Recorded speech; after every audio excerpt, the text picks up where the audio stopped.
출애굽기 39장 6절로 봉독하겠습니다. 그들은 또 호마노를 깎아 금태에 물려 도장을 새김같이 이스라엘 아들들의 이름을 그것에 새겨 에봇 어깨바지에 달아 이스라엘의 아들들을 기념하는 보석을 삼았으니 여호와께서 모세에게 명령하신 대로 하였더라. 아멘. 우선 7절까지 봉독해 드렸습니다. 하나님께서 지어주신 성막이 매우 거룩한 곳이니만큼 그곳에서 일하는 제사장도 거룩해야 합니다. 그래서 하나님께서는 자기 스스로는 거룩해질 수가 없기 때문에 하나님께서 머리부터 발끝까지 거룩한 옷을 지어서 입히시는 이러한 작업을 하십니다. 이러한 작업을 하시는데 맨 먼저 명하신 내용이 바로 에봇을 지으라고 말씀하신 것입니다. 에봇은 청색, 자색, 홍색 실과 가늘게 꼬은 배실, 거기다가 또 금실을 넣어서 이렇게 하라고 했습니다. 특히 여기에는 금을 얇게 쳐서 오려서 실을 만들어서 거기다가 같이 넣어서 이렇게 짜라. 그리스도의 영화로운 사역을 가리키는 그런 의미가 있고요. 그리고 그 영화로운 사역을 통해서 하나님의 의를 이루실 것, 이걸 가리켜 주기 위해서 그래서 금실로 또 청색, 자색, 홍색실. 원래 이 청색, 자색, 홍색이라고 하는 게요, 어떤 상징성이 있습니다. 그냥 뭐 아무렇게나 뭐 예쁘게 하려고 그렇게 지은 게 아니고요. 예를 들면 청색이라고 하는 것은 뭐 생명을 상징하고요. 자색은 보통 이 자색이 이제 왕권을 또 가리킨다고 그래요. 그리고 홍색은 이거 붉은색이니까 당연히 보혈을 의미하고요. 금색이라고 하는 것은 변치 않을 믿음을 가리키는데, 결국 그리스도의 그 신실한 사역이 왕권을 이루고 그리스도의 보혈이 결국은 생명을 만들어낸다고 하는 그런 의미가 이 속에 담겨 있는 거예요. 그래서 이 에봇이라고 하는 것은 많이 만드는 것이 아니고요, 한 벌을 만듭니다. 한 벌을 만들어서 그 한 벌을 가지고 대제사장이 대를 이어서 그 에봇을 입게 되어집니다. 그래서 에봇을 입는다는 것은 오직 대제사장만 있습니다. 이거는 장차 참 대제사장, 영원한 대제사장으로 오실 우리 주 예수 그리스도가 행하실 그 영화로운 사역에 대한 예표적인 모습이기 때문에 그렇습니다. 그래서 이런 예복은 아무나 입어서는 안 되는 거죠. 아무나 입어서는 안 되는데, 오늘날 보면은 이런 예복을 자꾸만 현대인들도 입어야 된다고 생각하시는 분들이 많은 것 같아요. 그래서 요즘 목회자들 중에서도 성이라고 하면서 이런 예복을 입는 경우가 있습니다. 이거는 물론 한참 전에 나온 기사인데요. 이 기사에 보면 개신교 목회자 제복을 이렇게 입어요 하면서 이거를 한번 통일하려고 했었어요. 왜냐하면 다 제각각 만들어가지고 다 성이라고 하니까 너무 좀 무질서하고 난립을 하니까, 그래서 이걸 좀 통일해 보겠다고 한기총에서 18벌을 만들어가지고 그것을 한번 패션쇼를 했어요. 쇼를 해가지고 했는데 결과는 어떻게 됐는지 자세히 모르겠어요. 나중 뉴스가 별로 없는데 그 다음에 발표한 다음에 다시 한번 새로 만들자. 왜냐하면 너무 화려하다. 너무 화려해서 안 되겠다. 아마 그렇게 반응이 나온 것 같아요. 그래서 그 뒤에는 어떻게 됐는지 모르겠는데, 어쨌든 이런 식으로 자꾸 만들어서 제복을 갖추려고 하는 것은 저는 그 시도가 잘못됐다고 봅니다. 원래 이 제복이라고 하는 것이 로만 가톨릭에서 이 제복을 만들었었거든요. 예수님의 제자만 해도 이런 제복을 따로 입었다는 얘기가 없는데 나중에 이것이 제도화가 되면서 로만 가톨릭에서 교황 제도를 만들고, 교황은 아주 특별한 일반 성도가 아니라 아주 특별한 사람이라고 생각을 해서 하나님의 신의 대리자라고까지 얘기를 했죠. 신의 대리자니까 옷도 특별히 입어야 되고 그래서 이런 옷을 입었었습니다. 그런데 그걸 가지고 그야말로 신권을 휘둘렀지요. 그러니까 그런 제복이 뭐 그냥 옷이겠거니 생각하면 별거 아닌데 거기다가 어떤 의미를 부여해버리면 엄청난 권위가 거기 달려갑니다. 그래서 그런 것들을 하지 말자고 종교개혁자들도 그 당시까지만 해도 사실은 천주교 아래에 있었잖아요. 그러니까 다 제복을 입고 있었지요. 그런데 이거 아니다 라고 생각하는 순간 그 제복을 벗어 던졌습니다. 그리고는 다시는 입지 말자. 왜냐하면은 영원한 대제사장은 우리 주 예수 그리스도 한 분으로 족하다. 한 분만이 진짜 대제사장이시고 우리는 그리스도 예수 안에서 만인 제사장이다. 이렇게 얘기를 했습니다. 물론 이거는 베드로전서 2장 9절에 나오는 말씀을 인용한 내용인데요. 베드로전서 2장 9절에 보면 이런 말씀이 있습니다. 그러나 너희는 택하신 족속이요 왕같은 제사장들이요 거룩한 나라요. 이렇게 얘기했죠. 왕같은 제사장이다. 거룩한 나라의 주역들이다. 그리고 하나님의 소유가 된 백성들이다. 이렇게 선언을 했지요. 그렇기 때문에 이제 그리스도 예수 안에 있는 자는 모두가 다 제사장이에요. 제사장이라는 의미는 하나님 앞에 나갈 수 있는 자라는 얘기거든요. 물론 자기 스스로는 못 나가요. 그래서 대제사장이신 예수 그리스도를 따라 들어가는 거죠. 예수 그리스도와 함께라면 하나님 보좌까지 갈 수 있고 뿐만 아니라 이 제사장의 사역은 하나님 앞에만 나가는 것이 아니라 또 백성 앞에도 나가야 됩니다. 그러니까 백성을 대신해서 하나님 앞에 나아가고 하나님을 대신해서 또 백성에게 나가는 거거든요. 그런 의미에서 어찌 보면 중보자 역할을 하는데 하나님께서 이제는 우리 모두를 왕같은 제사장 삼아가지고 이는 너희를 불러 어두운 데에서 불러내어 그의 기이한 빛에 들어가게 하신 이의 아름다운 덕을 선포하게 하려 하심이라. 이렇게 얘기했어요. 다시 말하면 하나님의 그 영화로운 그 사역, 그 의로운 사역, 그 거룩한 사역, 이것을 이제 우리들 입술로 우리들의 행동으로 온 천하에 전파할 수 있는 그런 제사장 사역이다 그 말이죠. 이제 우리는 온 백성을 향해서 제사장이 되는 거죠. 이 제사장이라는 것은 어떤 면에서 섬기는 자입니다. 섬기는 자인데 우리 모두가 저 제약된 백성들을 대신해서 그들을 섬기고 그들을 하나님께로 인도하는 그런 역할을 하기에 우리가 그런 직무를 맡은 자들이다. 그런 의미에서 제사장이라는 얘기죠. 그런데 이게 그냥 구약 시대에 그런 어떤 제사장이 아니라 이제는 왕 같은 제사장이라고 그랬습니다. 이제는 신약 시대의 모든 성도들의 행위는 다 자원으로 하는 겁니다. 기뻐서 하는 겁니다. 깨닫고 하는 겁니다. 어떤 의무적으로 하는 게 아니에요. 그런 의미에서의 왕 같은 제사장이에요. 왕이라고 막 휘두른다는 의미가 아니라 그렇게 자율권을 가지고 행사한다 그 얘기예요.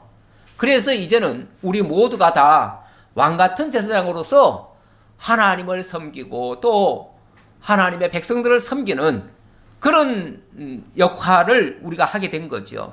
그러니까 지금 와서 따로 목회자들만 따로 이 성의를 입는 것은 올바르지 않다. 그건 바른 자세가 아니다 그 말이죠. 자, 그런 의미에서 말씀드렸고요. 오늘 내용은 이 에봇 이야기 방금 드렸고요.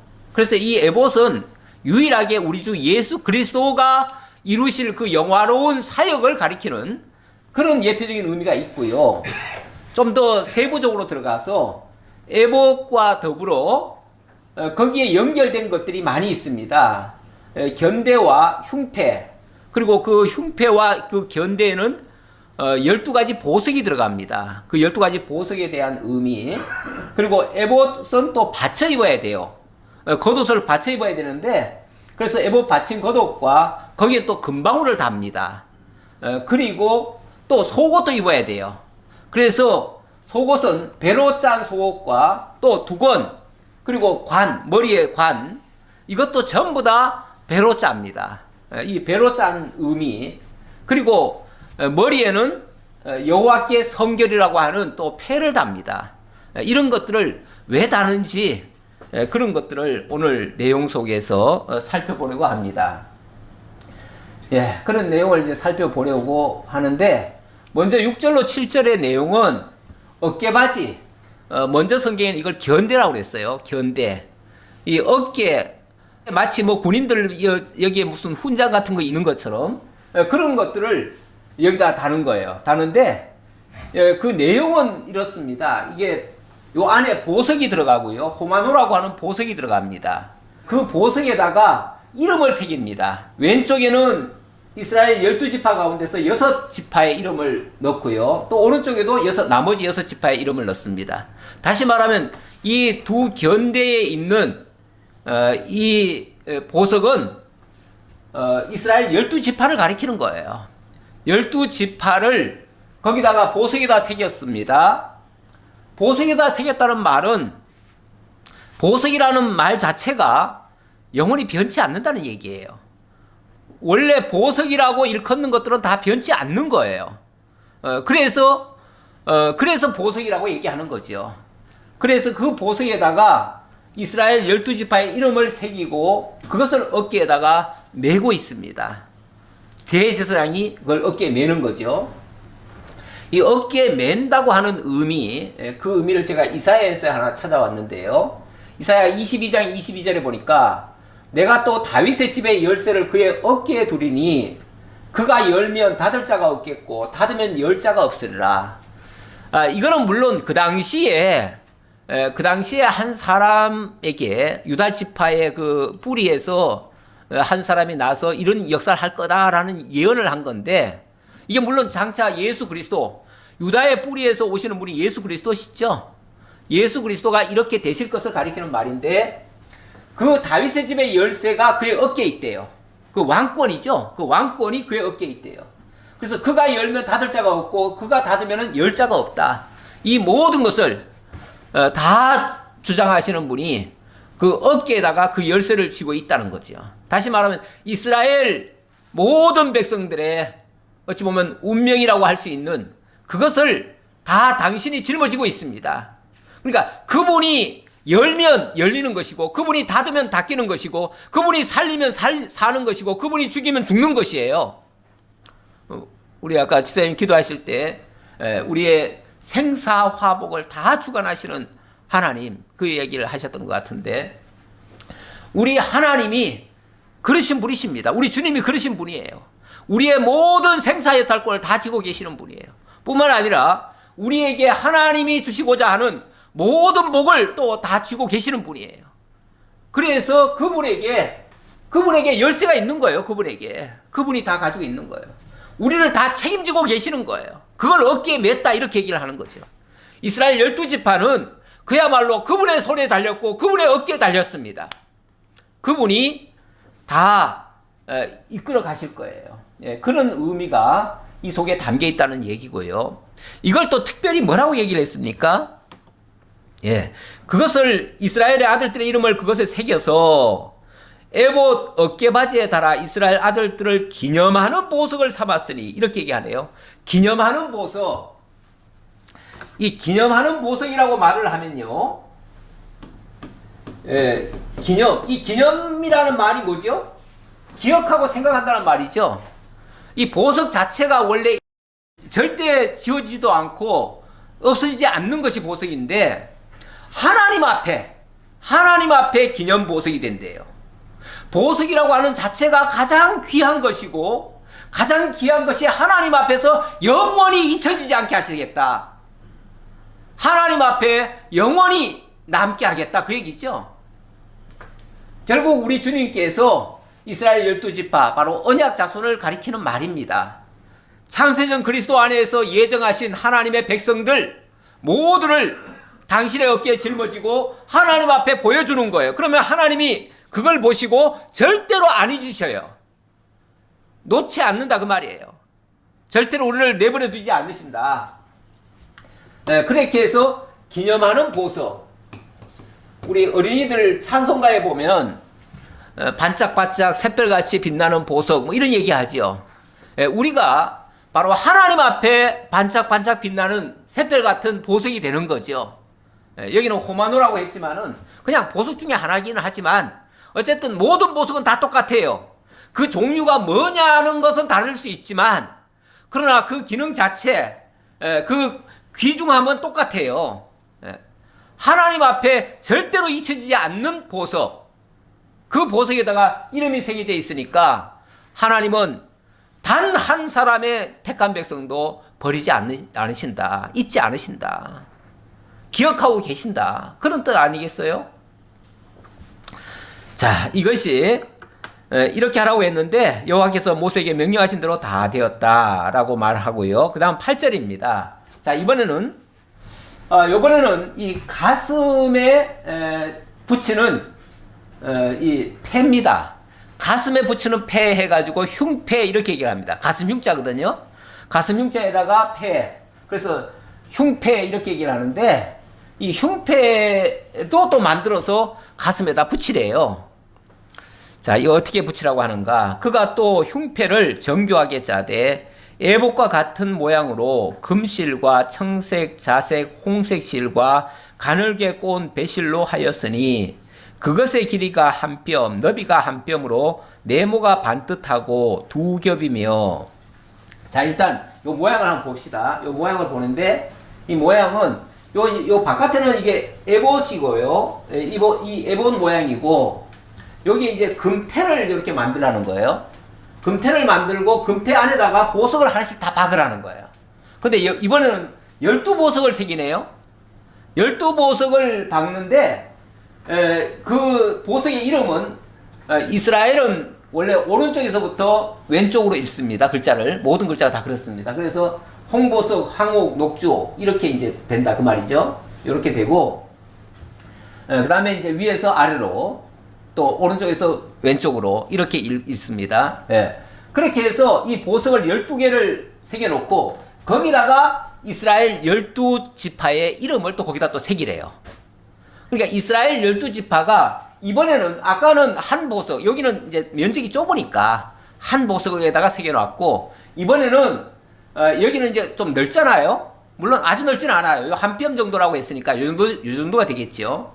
요 정도의 넓이 가로 세로로 해가지고 12개의 보석을 새겨놓고 그 테두리는 전부 다 금으로 이렇게 했습니다. 자, 그래 놓고 지금 여기 우리 성경에는 이런 식으로 뭐 예를 들어서 뭐 홍마노, 남보석, 석류석 이렇게 돼 있는데 예를 들면 제가 지금 우리가 이런 걸로는 보석이 뭔지를 잘 몰라요. 근데 예를 들어서 홍보석은 루비고요. 이 백옥은 토파즈라고 그러고 예를 들어서 그 남보석은 샤파이어고 홍마노는 에메랄드고 뭐 이렇습니다.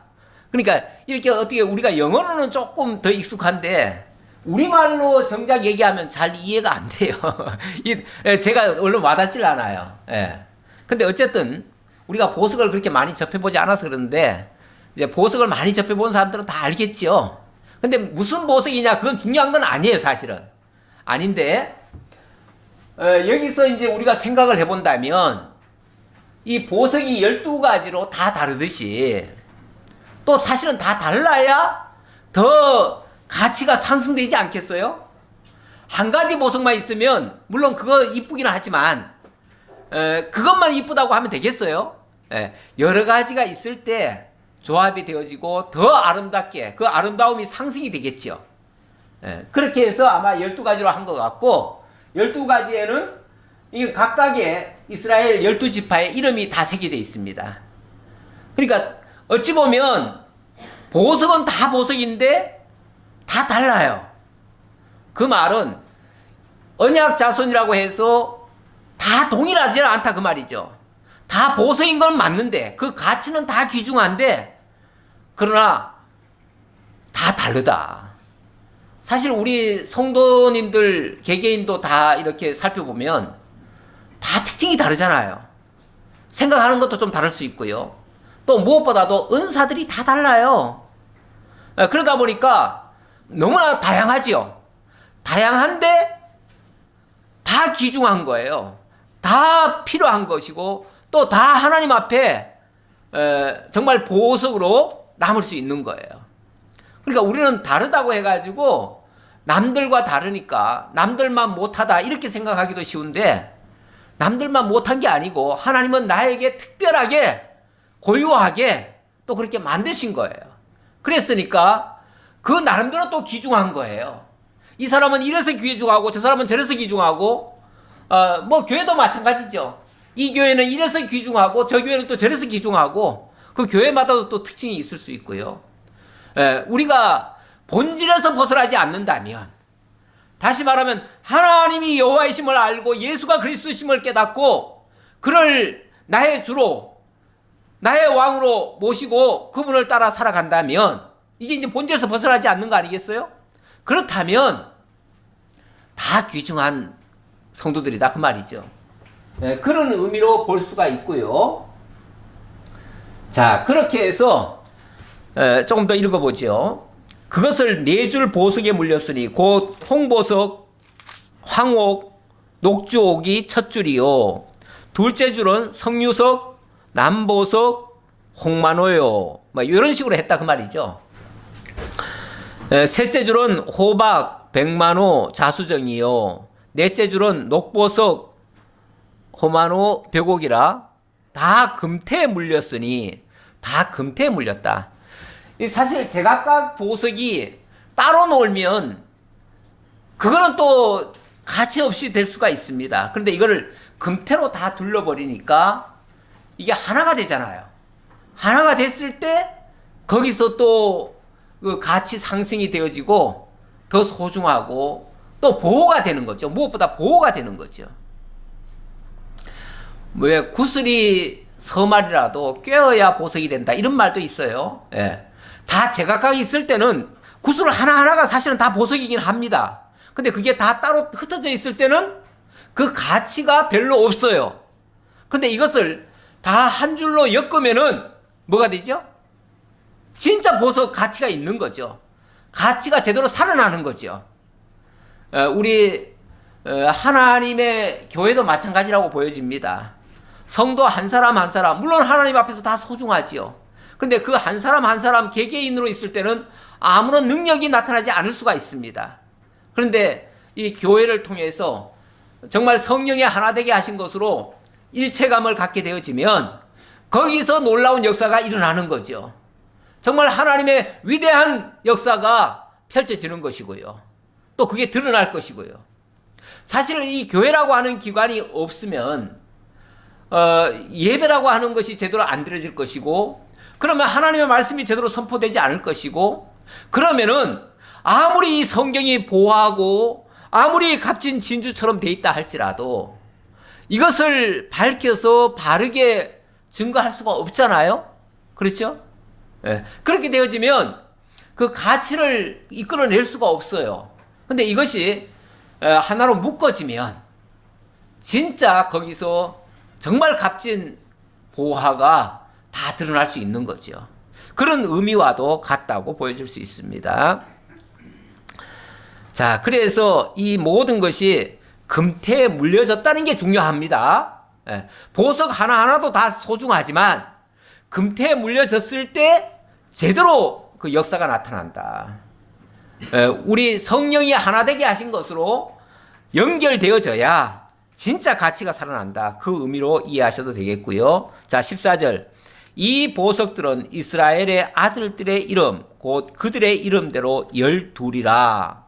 도장을 새긴 같이 그 12지파의 각 이름을 새겼으며, 예, 거기다 이름을 새기는데 도장을 새긴 같이 이렇게 얘기를 합니다. 원래 이 도장이라고 하는 것도, 도장을 왜 사용합니까? 항상 똑같은가를 확인하기 위해서 도장 새기죠. 그렇죠? 예, 그래서 그게 똑같지 않으면은 그 위조된 거죠. 예, 그걸 뜯어 고치면 안 되는 거죠. 이 도장을 새긴다는 말도 변치 않을 걸 얘기하는 거예요. 예, 항상 그 가치의 불변, 무엇보다도 이렇게 변치 않는 것은 하나님 앞에서 그것이 기억하게 되어지고 하나님이 인정하시는 그런 이름이 되도록 하기 위해서 그렇게 했다 그 말이죠. 그들이 또 순금으로 노끈처럼 사슬을 따 흉패에 붙이고, 이게 이제 노끈을 뭐 그냥 이렇게 했지만은 이게 일종의 노끈이라고 봅시다. 그냥 그렇게 이해를 하시고요. 이렇게 해서 여기다가 다 묶었다 그 말이죠. 이렇게 묶었다. 그래서 에봇에서 또 떨어지지 않도록, 이 에봇이라고 하는 게 아까 말씀드렸듯이 우리 주 예수 그리스도의 영화로운 그 사역을 얘기하는 건데 거기에 이게 맞물려 있다 그 말이죠. 다. 그러니까 다 에봇에 맞물렸을 때 제대로 효과가 다 나는 거예요. 제대로 역사가 일어나는 거예요. 그런데 이것도 금고리로 연결이 돼 있다. 금고리로. 지난번에 그 성막을 만들 때도 다 제각각 만들지만 금고리로 다 연결을 했습니다. 금고리로 연결되는 것이 굉장히 소중합니다. 다 어찌 보면 진리의 말씀으로 다 연결되어 있는 것과 같은 이치예요. 오늘날 모든 것들이 다 하나님의 말씀으로 연결되어 있어야 됩니다. 하나님의 말씀을 벗어나는 것들은 그 자체는 소중할지 모르지만 가치가 없는 겁니다. 연결되지 않으면 다 흩어지고 말아요. 소용이 없어요.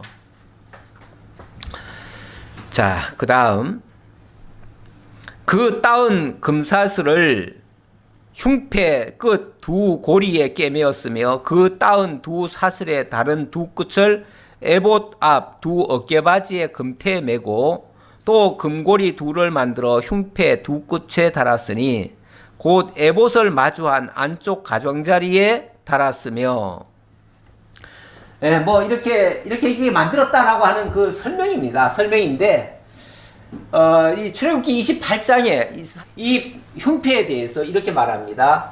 아론이 성소에 들어갈 때에는 이스라엘 아들들의 이름을 기록한 이 판결 흉패를 가슴에 붙여 여호와 앞에 영원한 기념을 삼을 것이니라. 이걸 판결 흉패다 이렇게 얘기를 하네요. 판결 흉패.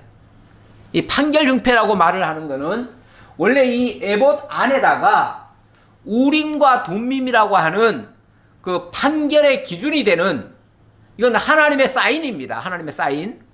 이 우림과 둠밈이라고 하는 거는 하나님이 어떤 문제가 있을 때 뭔가를 알려주는 그 신호기예요. 일종의 그 신호기인데 그거를 이 흉패 뒤에다가 넣어놓습니다. 넣어놓으니까 어찌 보면 이 제사장은 지금 이스라엘 12지파를 지금 가슴에 안았습니다. 그리고 어깨에 맸습니다.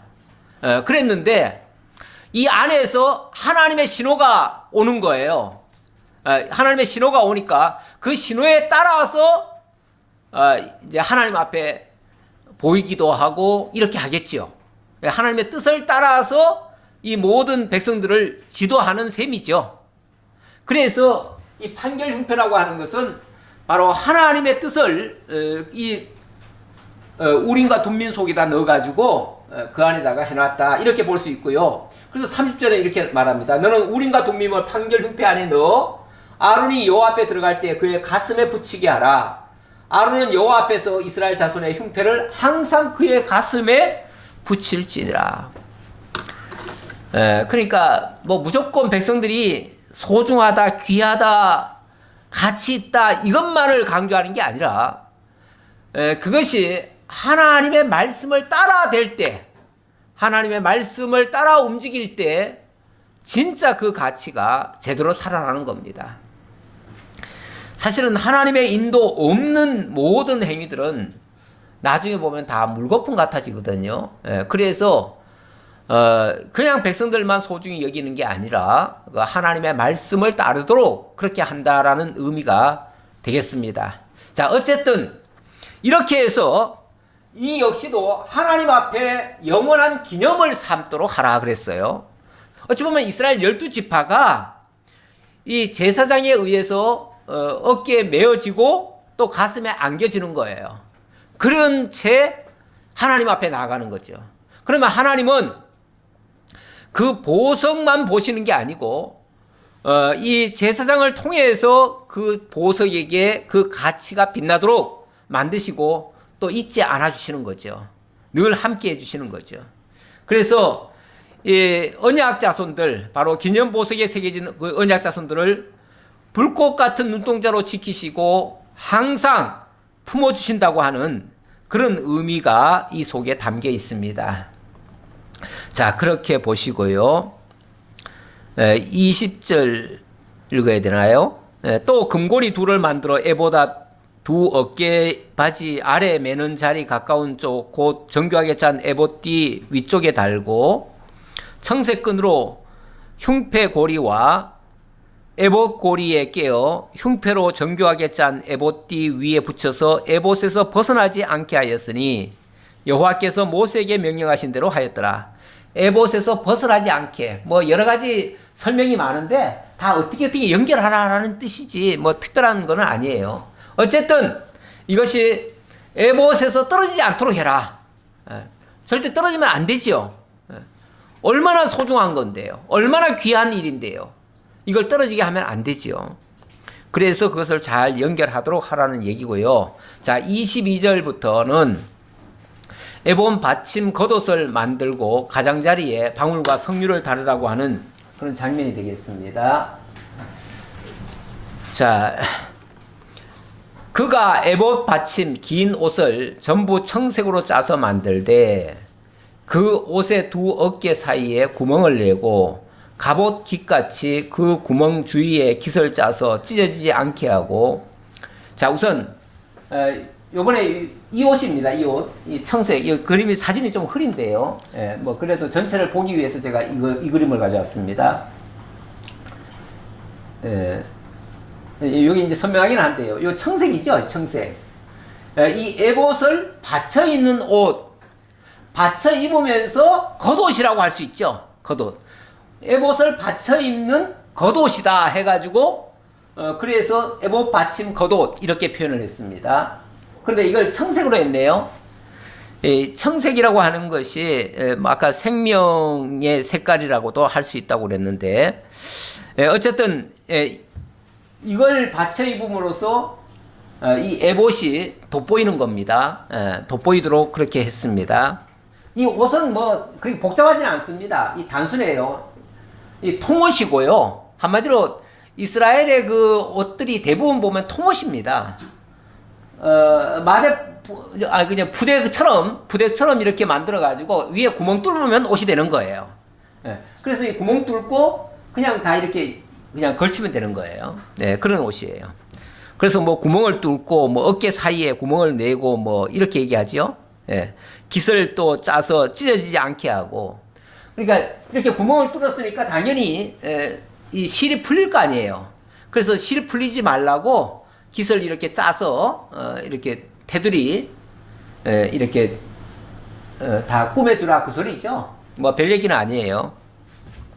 자, 그런데 여기다가 24절 보니까 청색, 자색, 홍색 실과 가는 배실로 그 옷 가장자리에 석류를 수놓고, 석류 수놓으라는 게 좀 특징입니다. 여기에 석류, 이 가장자리, 요 제일 아래쪽에 거기에다가 석류를 달라.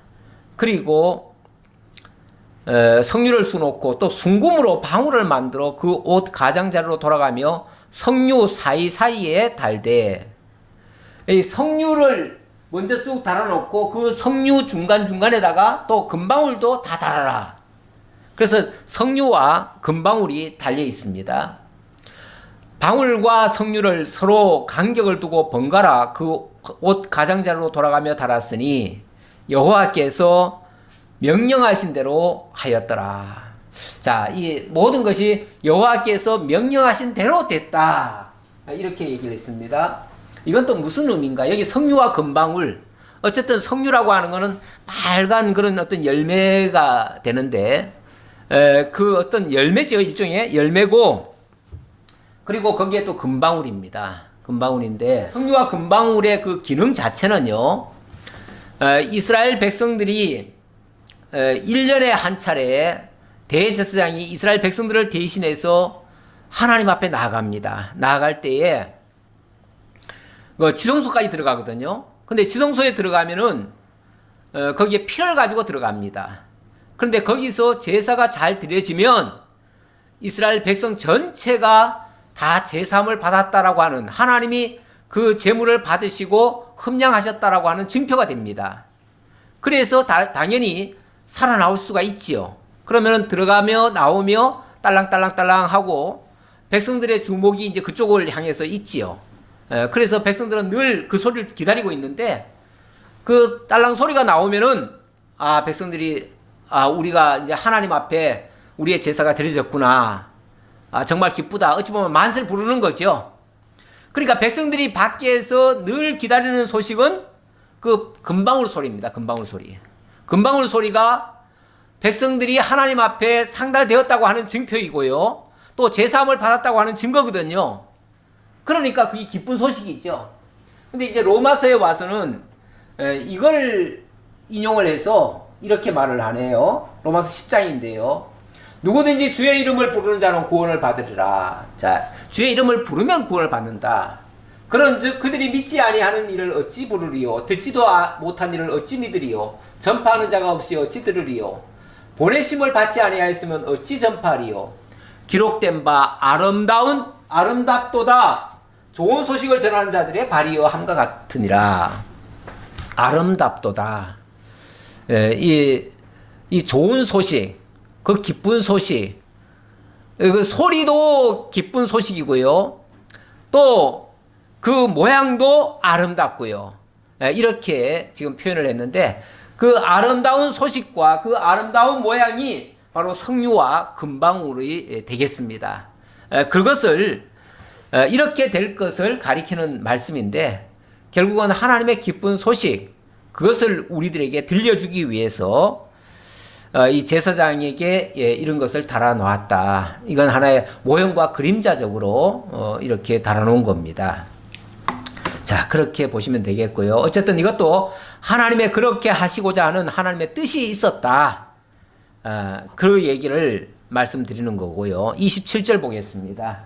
자, 27절 보시면은 여기서는 속과 두건과 관으로 머리부터 발끝까지 가리도록 하는 장면입니다. 자, 이번에는 이 속옷입니다. 속옷. 이 속옷이라고 하는 게 여기 보이는 이 옷이죠. 이 밑에도 보이는 옷. 그러니까 겉옷은 좀 짧아요. 짧고, 이건 어차피 받쳐 입는 옷이니까 그냥 이 에봇을 받치기 위한 데 목적이 있는 것이고, 이 속옷이라고 하는 것은 몸을 다 가리는 데 목적이 있어요. 어찌 보면 우리하고 좀 반대되는 것 같아요. 우리는 보통 속옷은 속 안에만 있잖아요. 그렇죠? 그래서 겉에서는 보이지도 않잖아요. 속옷이 있는지 자체를 모르잖아요. 그리고 겉옷만 조금 길게 하고, 그래가지고 우리 생각하는 거에 그 속옷과는 달라요. 이거는 오히려 속옷이 제일 길어요. 여기는 이제 발이 보이는데 사실은 발까지 다 가리지 않았을까 싶어요.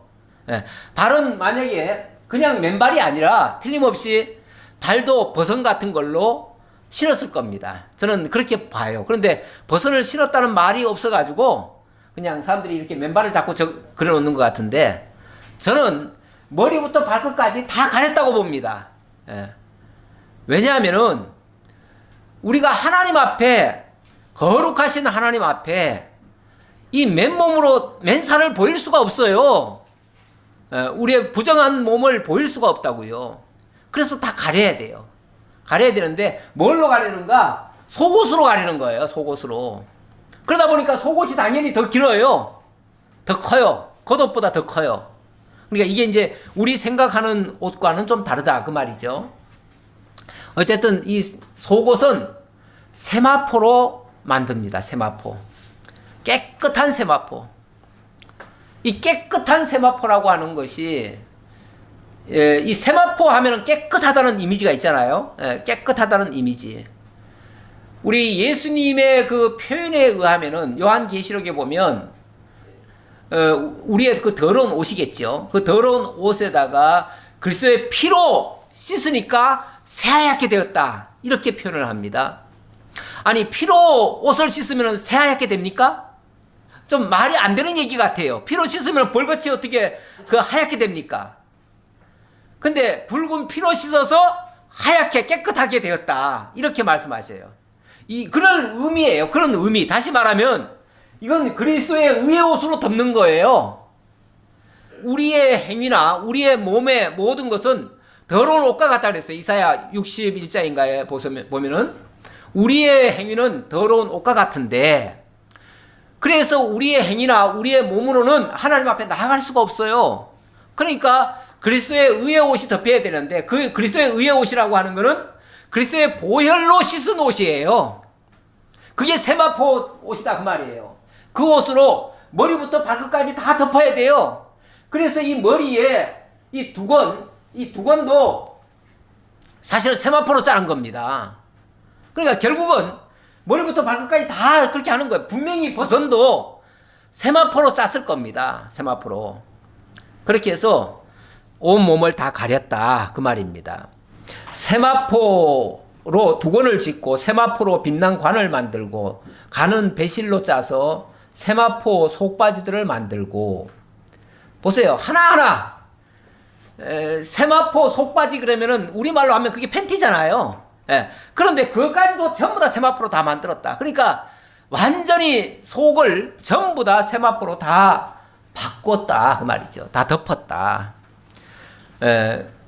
그리고 가는 배실과 청색, 자색, 홍색 실로 수노와 띠를 만들었으니, 예, 요거는 이제 띠 얘기입니다. 띠라고 하는 것은 어찌 보면은 그쪽에서도 보이니까, 그쪽에서도 보이고 이거는 애복과 연결될 수도 있잖아요. 그래서 그것은 청색, 자색, 홍색 실로 수노와 띠를 만들었다 이렇게 얘기를 합니다. 그러니까 바깥으로 보이는 것은 청색, 자색, 홍색 실이에요.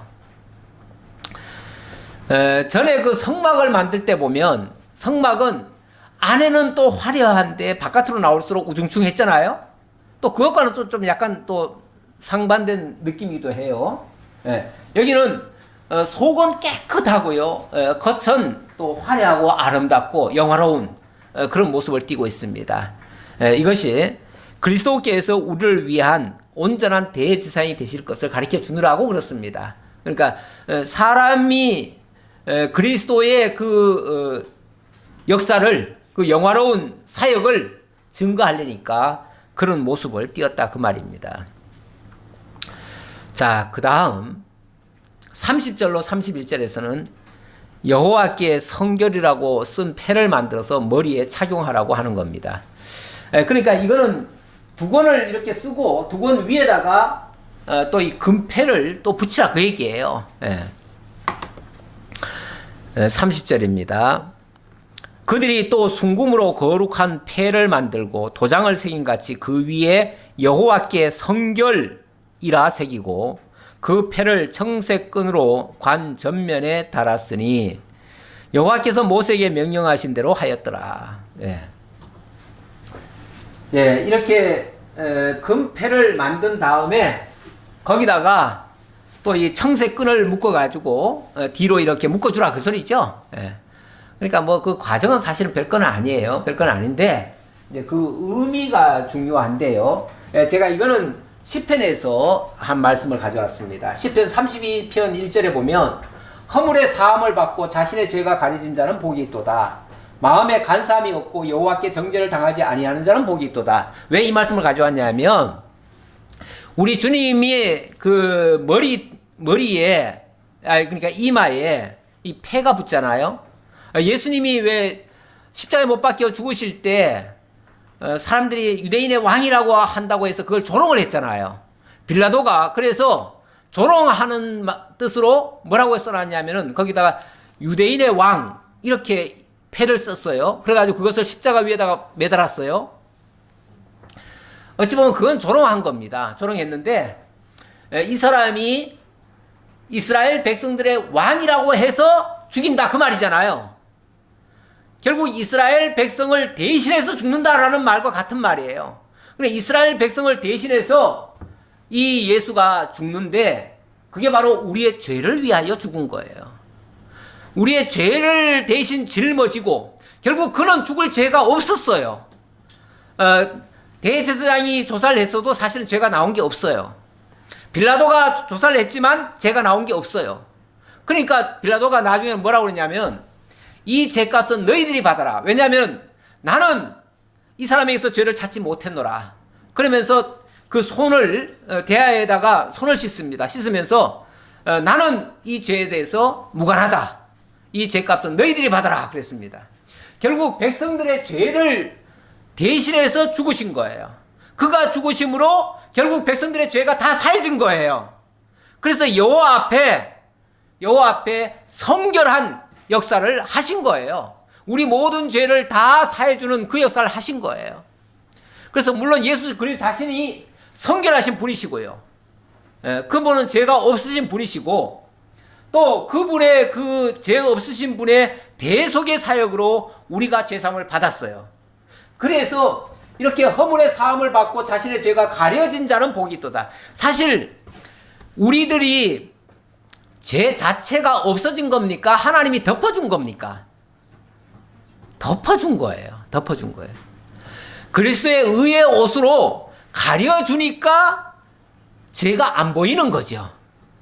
사실은 우리 자신은 다 죄가 있어요. 그래서 우리 스스로는 죄인이라고 그래야 돼요. 근데 하나님은 정죄하지 않아요. 더 이상.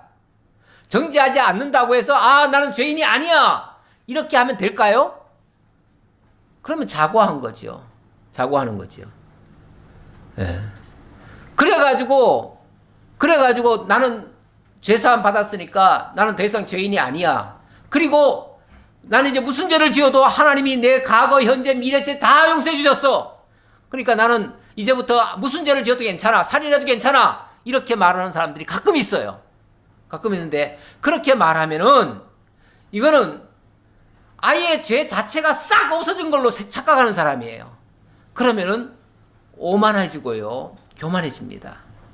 그래서 사도 바울은 뭐라고 그러냐면은 나는 죄인이라고 그랬어요. 그러면서 나는 죄인 중에 괴수라는 말까지 했어요. 아니 그가 하나님이 용서해 주셨다는 사실을 몰라서 그 말을 했을까요? 하나님이 죄를 가려준 거지. 덮어준 거지.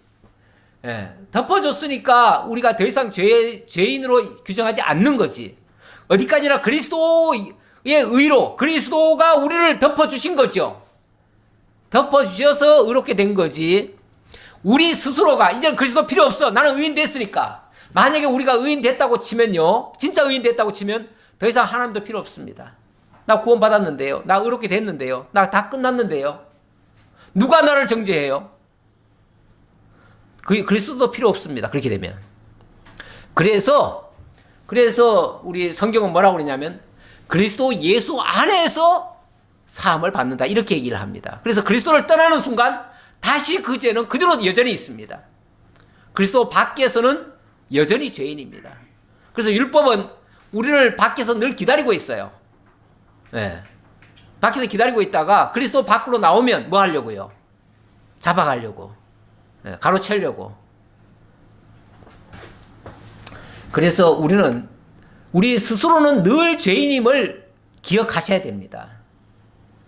그래서 하나님의 은혜다. 내가 죄인임에도 불구하고 누구도 나한테 죄인이라는 소리를 안 해요. 그리고 날 정죄하지 않아요. 하나님도 더 이상 내게 대해서 죄를 안 물어요. 그 이유는 하나님의 은혜지요. 은혜. 그래서 나보고 죄를 묻지 아니하는 그것이 감사하다 그 말이죠. 그래서 여호와께 정죄를 당하지 아니하는 자는 복이 있도다. 그래서 우리가 복 받은 거죠. 복 받은 거지 죄 자체가 없다는 얘기는 아니에요. 우리는 연약해요. 지금도 당장 죄 지을 수 있어요. 날마다 죄 지어요. 그러니까 자고해서는 안 된다. 어떤 경우에도. 하나님이 안 붙들어주면 우리는 천길 만길 낭떠러지도 떨어질 수 있는 자들이에요. 우리 스스로 설 수 있는 자가 아니에요. 그래서 늘 주님 붙잡고 살아가셔야 돼요. 32절입니다. 32절로 43절 모세가 거룩하게 지은 성구들을 가져오게 한 후에 축복하는 장면입니다. 이제 이 장면의 마무리가 되겠습니다. 아까 이걸 해야 되는데 아까 두 건 이거 가렸다는 의미를 제가 그렇게 얘기했습니다. 가렸다는 거를 허물의 사함을 가려주는 거. 그래서 그리스도의 의의 옷으로 우리를 가려줬다는 거. 그걸 아까 설명드린 거고요. 이 여호와께 성결, 그 제가 막 섞어서 얘기를 해버렸네요. 섞어서 얘기했는데 이건 이제 관이니까요. 관이고 또 패니까 여기에 대한 설명 조금이라도 해야겠죠. 시편 8편 4절에 보면 이런 말씀이 있습니다. 사람이 무엇이기에 주께서 그를 생각하시며 인자가 무엇이기에 주께서 그를 돌보시나이까. 그를 하나님보다 조금 못하게 하시고 영화와 종기로 관을 씌우셨나이다. 물론 이것도 예수 그리스도에 대한 예언적인 말씀인데 어찌 보면 이 땅에 오셔서 가장 비극적인 비참한 그런 모습을 보이게 하셨지요. 사람보다 못하게 하셨어요. 어찌 보면은 그렇죠? 예. 사람보다 좀 못하게 하시고 하나님보다 조금 못하게 하시고 뭐 그랬는데 영화 종기로 관을 씌우셨다. 그러나 그분이 하신 일은 이렇게 영화롭고 아름다운 일이다. 결국 하나님의 그 영화를 나타내신 것이다. 그게 여호와께 성결이라고 한 쓴 패의 의미가 되겠다 그 말이죠. 이제 마지막 이제 장면인데요. 32절로부터 43절. 모세가 이렇게 지은 그 성구들을 다 가져오라고 합니다. 가져오라고 한 다음에 그들에게 축복하는 장면이 되겠습니다. 이스라엘 자손이 이와 같이 성막 곧 해막의 모든 역사를 마치되 여호와께서 모세에게 명령하신 대로 다 행하고 그들이 성막을 모세에게로 가져왔으니 곧 막과 그 모든 기구와 그 갈고리들과 그 널판들과 그 띠들과 기둥들과 그 받침들과 자 우선 그런 이제 성구들 쭉 굉장히 큰 것들인데 그런 것들을 다 가져왔습니다. 붉은 물을 들인 순양의 가죽 덮개와 해달의 가죽 덮개와 가리는 휘장과 증거개와 그 채들과 속죄소와 이게 이제 그 성소의 지붕과 또 거기에 지성소 안에 있는 속죄소 이걸 얘기했고요. 36절은 상과 그 모든 기구와 진설병과 순금 등잔대와 그 잔, 곧 버려놓은 등잔대와 그 모든 기구와 등유와 요거는 이제 성소 안에 있는 세 가지의 그런 기구들 그거 얘기하고요. 그 다음 금 제단과 관유와 향기로운 향과 장막 기장문과 요거는 이제 금 제단이 이제 그 아까 그 분향단 얘기하는 것 같죠? 예, 금제단이니까요. 예, 밖에 있는 거는 이 놋제단이잖아요. 놋제단. 그러니까 이거는 이제 분향단이라고 말할 수 있고요. 그리고 향기로운 향, 장막 희장문, 그리고 놋제단과 그 놋 그물과 그 채들과 그 모든 기구와 물두멍과 그 받침과 요거는 이제 안뜰에 있는 큰 성구들 얘기하는 거고요. 그 다음 뜰의 포장들과 그 기둥들과 그 받침들과 뜰 문의 휘장과 그 줄들과 그 말뚝들과 성막 곧 해막에서 사용할 모든 기구와 요거는 이제 바깥에 성막의 테두리 그 테두리를 하는 겁니다. 41절부터는 이제 성의가 되겠습니다. 성소에서 섬기기 위한 정교한 옷, 곧 제사 직분을 행할 때 입는 제사장 아론의 거룩한 옷과 그의 아들들의 옷이라. 그의 아들들의 옷이라. 이렇게 성의들도 하나님 말씀대로 되었다라는 얘기고요. 42절. 여호와께서 모세에게 명령하신 대로 이스라엘 자손이 이 모든 역사를 마침에 자 여호와께서 모세에게 명령하신 대로 다 마쳤다. 예, 말씀대로라는 거 그 강조하려고 제가 이 그림을 하나 그려놨습니다. 결국 하나님이 명하신 대로 하나님이 말씀하신 대로 모든 성막과 또 성이 성구들이 다 제작이 되었다. 완성되었다 그 말이죠. 이제 다 확인을 해보니까 하나도 빠진 것이 없어요. 예. 모세가 그 마친 모든 것을 본즉 그 모든 것을 다 살펴봤겠죠. 하나하나 대조해 봤겠죠. 그러니까 여호와께서 명령하신 대로 되었으므로 이 말씀대로 되었다 그 말이죠. 되었으므로 모세가 그들에게 축복하였더라. 축복. 예, 축복이라고 하는 거는 복을 빌었다 그 말인데요. 예, 원래 우리 하나님은 복을 주시는 분이시지 복을 빌어주시는 분은 아닙니다. 예, 복의 주인이셔요. 복의 근원이셔요. 그렇죠? 우리 하나님은 복의 근원이십니다. 그래서 하나님은 당신이 가지고 있는 것을 우리에게 강복하시죠. 그래서 하나님이 우리에게 복을 주셨다라고 말할 때는 그건 강복했다, 복을 내려주셨다, 그렇게 보셔야 됩니다. 근데 우리가 이제 입에 이게 이상하게 이게 잘못 전달이 돼가지고 하나님 우리를 축복해 주옵소서 이렇게 말하는 경우가 많아요. 기도를 그렇게 하는 경우가 많은데, 하나님은 우리에게 축복을 하시는 분이 아니고 그냥 복을 주시는 분이에요. 복을 빌어주시는 분이 아니다 그 말이죠. 빈다는 말은 진짜 복을 가지신 분이 있는데 그분에게 비는 거 아니에요? 그분에게 기도하는 거 아니에요? 그분에게 기도하는 건데, 하나님 보고 하나님한테 기도해가지고 우리한테 복 주세요 이렇게 말하면 이상하잖아요. 그렇죠? 네, 그러니까 그 말은 그 말 자체가 말이 안 되는 말이에요. 예. 그래서 복은 하나님 주시고 축복은 제사장이 하는 거예요. 제사장이 하는 건데, 이제 모세가 축복을 했다고 합니다. 이 당시까지는 아직까지 제사장이 온전히 만들어지지 않았습니다. 이제 성의를 입히면은 이제 온전히 제사장이 되지요. 그러기 전까지는 모세가 그 역할을 합니다. 그래서 모세가 축복을 하는데, 민수기 6장 24절에 보면은 모세가 제사장에게 그 성의를 입혀놓고 입혀주고, 그리고 제사장으로 하여금 너희 이렇게 백성들한테 축복해라 하는 장면이 나와요. 그래서 그 장면을 제가 하나 가져왔습니다. 뭐라고 축복하라고 하냐면, 여호와는 너에게 복을 주시고 너를 지키시기를 원하며 하나님은 우리에게 복 주시기를 원한다 그 말이에요. 사실은 성경 전체가 다 복 주신다는 말이에요. 그래서 우리가 이 성경을 다른 말로 뭐라고 또 얘기합니까? 복음이라고도 얘기해요. 하나님의 복된 소식. 정말 창세기부터 요한계시록까지 복이 아닌 내용이 없어요. 창세기 1장 1절에부터 시작해서 보면은 하나님이 복을 주시며 가라사대 이렇게 말씀하십니다. 하나님 복을 주시며 우리에게 생육하고 번성하라, 땅을 정복하라 이렇게도 말씀하십니다. 그러니까 하나님이 하시는 모든 말씀이 복을 주시면서 하는 거예요. 그러니까 얼마나 복을 주시고자 하시겠어요. 그러니까 하나님이 우리에게 주실 복은 엄청나게 많습니다. 근데 우리가 만약에 복을 못 누리고 있다면 그 하나님의 복을 온전히 우리가 구하지 않았거나 깨닫지 못했거나 받은 복이 있음에도 불구하고 이 인정을 못하거나 뭐 그럴 수도 있어요. 잠깐 깨닫는 게 중요합니다. 여호와는 그의 얼굴을 내게 비추사 은혜 베푸시기를 원하며 여호와는 그의 얼굴을 내게로 향하여 드사 평강 주시기를 원하노라 할지니라 하라. 우리 하나님이 이렇게 약속을 하셨다. 그러니 너는 이렇게 축복해라 라고 말씀하시는 거죠. 그래서 우리는 하나님의 명령을 따라서 축복하는 겁니다. 아니 하나님이 그렇게 정했으면 그냥 알아서 주실 거 아닌가요? 꼭 우리가 뭐 그렇게 빌어야 되나요? 축복해야 되나요? 에스겔에 보면 하나님이 다 말씀하시고 이루신대요.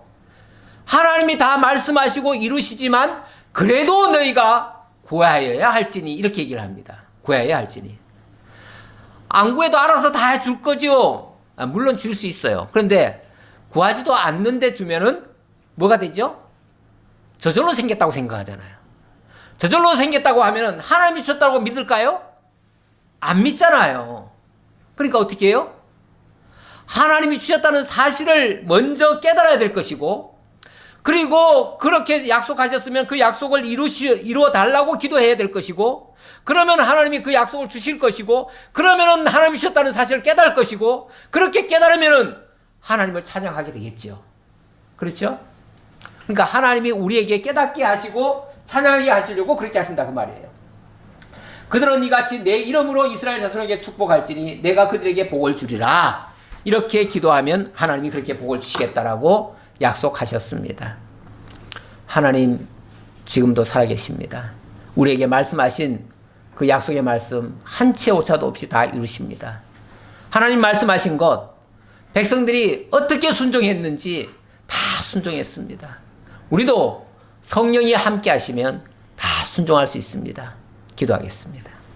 아버지 하나님 감사합니다. 오늘도 저희에게 하나님의 살아계심을 확인시켜 주시고 하나님이 말씀하신 그대로 이루셨다는 사실을 기억하게 하시고, 그리고 하나님이 약속하신 그 복을 우리로 하여금 기도하게 하시고 또 받게 하시니 참으로 감사합니다. 이 언약 속에 들어있는 저희가 너무나 행복합니다. 모든 죄에서 다 가리움을 받으니 얼마나 감사한지요. 우리 주 예수 그리스도의 그 아름답고 영화로운 사역에 의해서 이루어진다는 사실 다시 한번 기억하고 주님만을 붙잡는 저희 모두가 되게 하옵소서. 감사드리옵고 예수님 이름으로 기도하옵나이다. 아멘.